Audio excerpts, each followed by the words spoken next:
आदाब podcast with तहजीब में आप सबका इस्तकबाल है। मैं हूं रिजवान खान।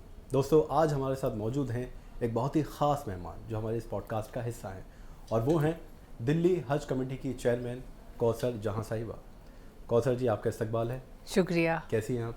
अल्हम्दुलिल्लाह। बहुत कम उम्र में कौसर जहां साहिबा को एक बहुत बड़ी जिम्मेदारी मिली है जिसे वो बखूबी निभा भी रही हैं। तो उसी पर हमारी बातचीत होगी पॉडकास्ट में। पहला सवाल ये, डीयू से आपने पढ़ाई की जी। उसके बाद आप स्टूडेंट पॉलिटिक्स में रही, सोशल वर्क आपने किया जी। काफ़ी वक्त तक। क्या आप पहले से तैयार थी इतनी बड़ी जिम्मेदारी के लिए जो आपको मिली है, या ये आपकी लाइफ में एक टर्निंग पॉइंट रहा? देखिए, भारतीय जनता पार्टी से तो मैं काफ़ी ज़माने से, काफ़ी सालों से जुड़ी हुई हूँ जी।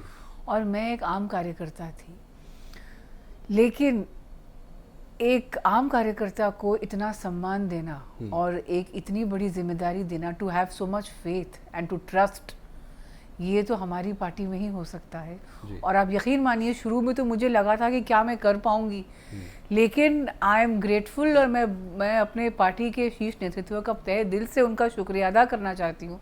आदरणीय प्रधानमंत्री जी का शुक्रिया अदा करना चाहती हूँ, क्योंकि जिस तरह का सपोर्ट मुझे मिला है ना, मतलब it is been unparalleled. Okay.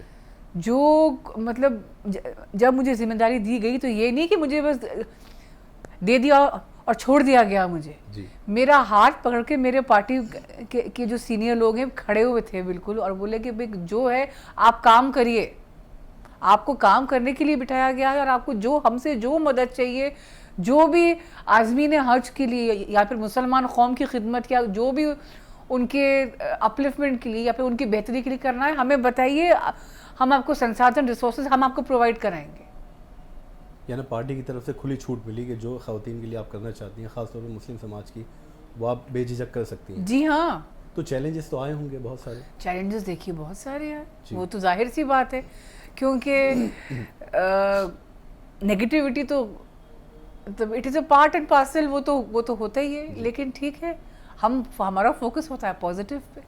ये भी सुना है कि आप नवाब हैं।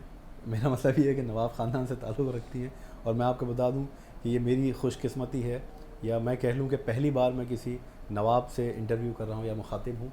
वो नज़ाकत, नफासत वो आपके अंदर नज़र भी आती है। शुक्रिया, तो थैंक यू। ग्रेट ग्रैंडफादर आपके? जी हाँ, मेरी हैदराबाद के वालदा की निज़ाम तरफ से मैं हैदराबाद के नवाब ख़ानदान से मेरा जी ताल्लुक़ है। जी।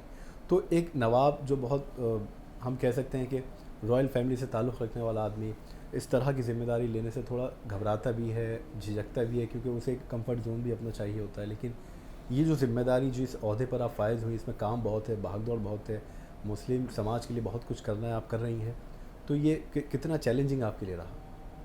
झिझकने वाली बात क्या है, जब आपको जिम्मेदारी दी गई है तो मेरे ख्याल से आप उन चंद खुश नसीब लोगों में से हैं जिनको ये मौका मिला है, जिनको ये खिदमत खल्क है। ये तो जी। ये तो मैं I consider my self very fortunate, और मैं ऊपर वाले का शुक्रिया अदा करना चाहती हूँ कि मुझे ये मौका मिला। और अगर मैं ठीक से नहीं करूँगी अपना काम, या फिर if I don't give my best, मैं अगर अपना 100% नहीं दूंगी इसको, तो फिर ये बहुत गलत होगा, और ये मतलब it won't do justice to this position, क्योंकि इस पोस्ट के लिए और बहुत लोग हैं जी। जो शायद मेरे से ज़्यादा डिजर्विंग हो। अच्छा, जैसे समाज के लिए आप काम कर रही थी काफ़ी वक्त से, काफ़ी अरसे से आप बीजेपी मुस्लिम मोर्चा के साथ भी आप जुड़ी हुई रही हैं, तो क्या जो ये पहले से आपकी सोच थी कि आप समाज की खिदमत के लिए, खिदमत खल्क के लिए कुछ काम करेंगी, या कुछ ऐसा ज़िंदगी में आपके वाक़या पेश आया कि आपने ये सोचा कि नहीं, अब मुझे कुछ ना कुछ समाज के लिए भी करना है? जी हाँ, देखिए, मैं जिस ख़ानदान से आती हूँ, या फिर हमने जो अपने बड़ों को देखा है, तो हमें बचपन से यही सीख दी गई है कि बेटा, अगर आप किसी की मदद कर सकते हैं या फिर आप किसी को हेल्प कर सकते हैं, तो इससे अच्छी चीज़ और क्या हो सकती है। जी। अगर अल्लाह ने आपको इस काबिल बनाया है, तो आप एक माध्यम हो सकते हैं किसी की बेहतरी के लिए, तो मेरे ख्याल से मतलब आपका जीवन सफल हो गया। जी। तो बस इसी सोच के साथ था कि हाँ, मुझे था कि जो बेचारे मतलब अंडर प्रिविलेज्ड हैं, और ख़ासकर हमारी कौम के लोग जो कि बैकवर्ड्स हैं, उनको मुख्य धारा में लाने के लिए जो मेरा छोटा सा प्रयास, मतलब मैं क्या कर सकती हूँ अकेले, लेकिन एक छोटा सा एक कोशिश, तो जितनी मैं अपने लेवल पे कर सकती हूँ, तो वो मैं कोशिश करती हूँ कि मैं करूँ, और उसमें कामयाब दिखाई भी दे रही हैं आप, क्योंकि जो हमने देखा अभी आज़मीन हज थे, जो हज से लौटने के बाद काफ़ी हज कमेटी की तारीफ़ की उन्होंने। ये कहा कि हमारे जो इंतज़ाम थे वहाँ पर, जो दिल्ली हज कमेटी की तरफ से किए गए थे, और ख़ास तौर पे उन ख़वातीन की बात करें जो अकेली गई थी वो, और वहाँ पर अकेली महिला और ख़ास तौर पे उम्र दराज औरतें, उनके लिए काफ़ी परेशानियों का सामना उनको करना पड़ता है। लेकिन आने के बाद हमने देखा कि सब ने तारीफ़ की, कहा कि बहुत अच्छे इंतज़ामात थे। तो इससे कितना और हौसला बढ़ा आपका आगे के लिए? देखिए, इस बार का हज जो है, इस बारे में मैं मतलब बात करना चाहूँगी कि इस बार का हज जो है बहुत ख़ास रहा है, जी, क्योंकि इस बार तो इतिहास रच गया है। आप बिल्कुल। देखिए ना, इतनी बहनें हमारी जो बिल्कुल एक शहर से दूसरे शहर नहीं जा नहीं पाती जा थी, पाती। आज वो अंतर्राष्ट्रीय यात्रा पर चली गई, जी, क्योंकि उन्हें भारतीय पासपोर्ट पर भरोसा है। उन्हें भरोसा है कि हम वहाँ भी जाकर हम महफूज हैं, बिल्कुल। इसीलिए तो गई है ना। तो इस बार आप देखिए, the numbers have been record breaking. 4,314 बहनें हमारी बिना महरम के हज पर गई हैं। जी, ये कोई मामूली माशाल्लाह। बात नहीं है। उत्तर भारत से जो है करीब 200 महिलाएं गईं, और करीब 101 महिलाओं के जत्थे को 30 मई को हमने ही विदा किया था आईजीआई एयरपोर्ट से। केंद्रीय मंत्री मीनाक्षी लेखी जी आई थी उनको विदा करने के लिए, उनको और उनका हौसला अफजाई करने के लिए। तो बिल्कुल उनको हम लोगों ने, मतलब बोर्डिंग गेट पर हमने उनको सी ऑफ किया। जी, और हाँ, जब से मतलब मुझे ये जिम्मेदारी मिली है, तो मेरा वन पॉइंट फोकस रहा, या मेरा एक ही चीज़ है कि भाई जो हमारे आज़मीन हज हैं उनका एक्सपीरियंस जो है वो जितना हो सके आसान हो, सुखद हो और अच्छा हो। जी, तो चाहे यहाँ से लेके एयरपोर्ट तक और आगे भी, तो यहाँ पे एयरपोर्ट पे सारे एजेंसी से कोऑर्डिनेट करना, चाहे वो दिल्ली पुलिस हो, चाहे वो CISF हो, डायल हो, सऊदी एयरलाइंस हो, इमिग्रेशन हो, सबसे मैंने अपनी तरफ से पूरा प्रयास किया है, हर मुमकिन कोशिश करी है कि मतलब परेशानी ना हो, एयरपोर्ट पे भी बिल्कुल स्मूथ उनका एक्सपीरियंस हो, चाहे वो लंबी लाइनों में ना खड़े होना पड़े उनको। जी, और जो हमारे बुजुर्ग हाजी हैं उनको जो है उनको चलना ना पड़े, उसके लिए बगियों का इंतज़ाम किया। मतलब छोटी छोटी चीज़ें हैं। तो क्या लगता है कि 4,000 मल्टीप्लाई होगा आने वाले साल में? बिल्कुल इंशाल्लाह मल्टीप्लाई होगा, क्योंकि देखिए जो हमारी सरकार है, या जो आदरणीय प्रधानमंत्री मोदी जी की जो विचारधारा है, वो तो महिलाओं को आगे बढ़ाने की और महिला सशक्तिकरण की दिशा में ही है। आप देखिए, हमारी मुसलमान बहनों के लिए या फिर मुसलमान महिलाओं के लिए और किसने सोचा? इससे पहले उनकी क्या दशा थी? ट्रिपल तलाक के कानून आने के बाद कितनी महिलाओं के कितने घर, कितनी शादियां बची हैं? क्या था इससे पहले कि एक छोटी सी बात पे तलाक तलाक तलाक कह दिया, उस बेचारी औरत की पूरी जिंदगी बिखर गई। लेकिन अब तो ये शायद अब तो नहीं हो रहा है। जी, तो अब मेरे साथ पहले से ज़्यादा मुसलमान औरतें खुद को महफूज और सशक्त महसूस कर रही हैं, और ये हम देख रहे हैं। इस ओहदे पर फाइज होने के बाद जो चैलेंजेस आपने देखे होंगे आपके सामने आए, तो आपका हौसला भरने के लिए कोई पीछे खड़ा था, या सेल्फ एनकरेजमेंट था? देखिए, मेरी पार्टी का जो आला कमान है, या जी, सब जो है मेरे साथ खड़े थे, और मुझे जो है कभी किसी चीज़ के लिए, मुझे किसी चीज़ की ज़रूरत थी, या फिर मुझे कहीं मार्गदर्शन या फिर डायरेक्शन की ज़रूरत थी, मैं जब जब उनके पास गई हूँ, जब जब मैंने उनका दरवाज़ा खटखटाया है, मुझे हमेशा बहुत अच्छा और बहुत इनकरेजिंग रिस्पॉन्स मिला है। आने वाले वक्त में लगता है कि और बड़ी जिम्मेदारी आपको मिल सकती है उनकी तरफ से? देखिए, वो तो अल्लाह बेहतर जानता है, जी, और वो तो उनको अगर लगेगा तो फिर वो तो बात की बात है।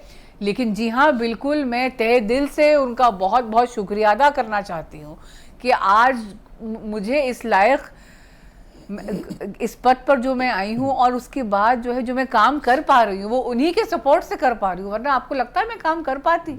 इतनी नेगेटिविटी है। आप देखिए ना, मुझे उस राज्य की हज कमेटी का अध्यक्ष बनाया गया है जहाँ ना हमारी सरकार है और ना नगर निगम में हमारी सरकार है। तो आप समझ सकते हैं, हज में आप देखिए, जो हमने रामलीला मैदान में हमने कैंप लगवाया था, हज कैंप लगवाया था, इस बार मैंने पूरी कोशिश करी कि पूरा एयर कंडीशन कैंप लगवाया, और अल्हम्दुलिल्लाह मेरी कोशिश मेरे ख्याल से कामयाब रही है, बिकॉज कैंप बहुत अच्छे से हुआ है, एवरीबडी वाज वेरी कंफर्टेबल, सारी सुविधाएं थी।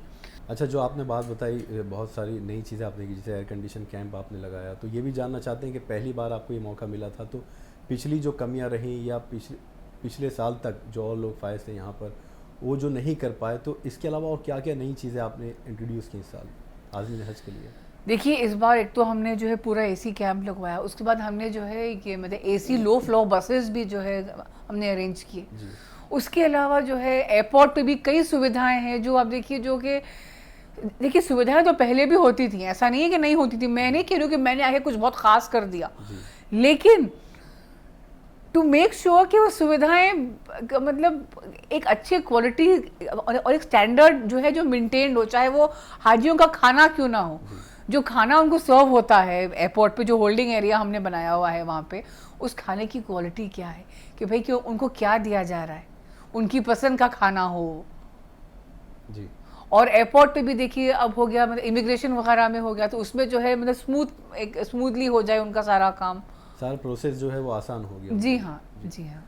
अच्छा, ये एक कहावत है, कहा जाता है कि एक कामयाब आदमी के पीछे एक औरत का हाथ होता है, तो क्या हम ये कह सकते हैं कि एक कामयाब औरत के पीछे आदमी का भी हाथ हो सकता है या होता है? जैसे आपकी फैमिली मेंबर में आप जी फादर हाँ फिगर हो, बिल्कुल, कोई हस्बैंड हो या कोई बिल्कुल और जी भाई हाँ हो। बिल्कुल बिल्कुल, मेरी family has been very supportive. जी और फैमिली के अलावा मैं अल्हम्दुलिल्लाह, मैं जिस पार्टी में हूँ उसका लीडरशिप जी। जो है, जो जो मेरी हौसला अफजाई या फिर जो मुझे इंकरेजमेंट वहाँ से मिलता है, और सबसे बड़ी बात है खुदा ऊपर वाला। बेशक बेशक। ये देखा गया है, ख़ासतौर पर हिंदुस्तान की बात करें, कि हमारी महिलाओं को, मुस्लिम समाज की महिलाओं को अब तक एक लेवल पे आने के लिए या आगे बढ़ने के लिए, वुमेन एम्पावरमेंट की हम जब बात करते हैं, काफ़ी जद्दोजहद करनी पड़ रही है आज के इस दौर में भी, जिसको हम टेक्नो एडवांस या ग्लोबल विलेज हो गया है। तो आपको क्या वजह लगती है कि क्या हमारे समाज में क्या कमी है जिसकी वजह से ख़वातीन या आपको इतनी मशक्क़त करनी पड़ रही है उनको अपलिफ्टमेंट करने के लिए, उनको मौक़े फ़राहम कराने के लिए? देखिए इससे पहले जो है ना, बस केवल जिसको कहते हैं ना, मेरे ख्याल से वोट बैंक की राजनीति होती थी, कि बस हमें अपनी सत्ता मिल गई, उसके बाद जनता का, महिलाओं का क्या हो रहा है, ठीक है बस चल रहा है जैसे चल रहा है।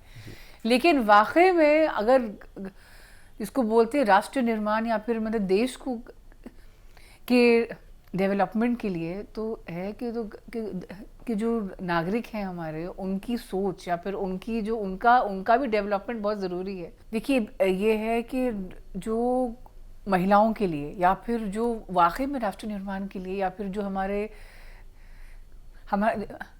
जो एक विकसित भारत का जो सपना आदरणीय मोदी जी जो देखते हैं, उसके लिए जो एक्चुअल काम हुआ है वो मेरे ख्याल से 2014 के बाद से ही हुआ है। आप देखिए ना, जब से 2014 से पहले का जो पीरियड था और 2014 के बाद का जो पीरियड था, आप देखिए जिस रफ्तार से या फिर जिस गति से जो है डेवलपमेंट हुआ है पूरे देश में क्या, चाहे वो महिलाओं के लिए हो, चाहे वो बच्चों के लिए हो, हर चीज़ में आपको फ़र्क दिख जाएगा। आप फैक्ट्स उठा के देखिए ना। अब एक छोटी सी बात ले लीजिए, मुसलमान महिलाओं का ही ले लीजिए, मुसलमान बच्चियों की जो है स्कूल छोड़ने की जो परसेंटेज थी वो 2014 से पहले वो 70% थी, अब वो 40% हो गई।